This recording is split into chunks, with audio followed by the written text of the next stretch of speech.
एक मी माझं केस स्टडी सांगेल. त्यांच्याकडे जेव्हा आम्ही गेलो, त्यांचा प्रॉब्लेम होता की आम्हाला मार्केटमध्ये ओळखत नाही अजून, लोक ओळखत नाही.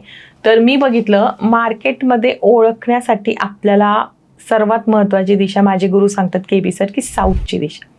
दक्षिण दिशा ही फेमची आहे, ब्रँडची. तर त्यांचीही पण फॅक्टरीज होती. त्यांच्या फॅक्टरीमध्ये त्यांनी असं एक ते ताडपत्री असते ना, त्या टाईप असं लावलेलं होतं बाहेरच्या साईडला, जस्ट एकदम बाजूला साऊथच्या दिशेला, आणि खूप कचरा होता. मग त्यामुळे अग्नीच्या दिशेमध्ये काळ्या रंगाची ताडपत्री आली तर ते अग्नी विजणारच. त्यामुळे त्यांची ओळख होत नव्हती लोकांना, म्हणजे कळत नव्हतं, ब्रँड व्हॅल्यू मिळत नव्हती. जेव्हा आम्ही ते सगळं काढलं, त्यांचा ब्रँड इस्टॅब्लिश झाला. ग्रेट. म्हणजे बघा ना, इतकी छोटीशी गोष्ट पण ती एक्झॅक्टली लक्षात नाही येऊ शकत कॉमन माणसांच्या, की जी सॉल्व्ह केल्याने खूप फायदा होऊ शकतो. संपूर्ण व्हिडिओ बघण्यासाठी द सारिका शो या युट्यूब चॅनलला आत्ताच भेट द्या.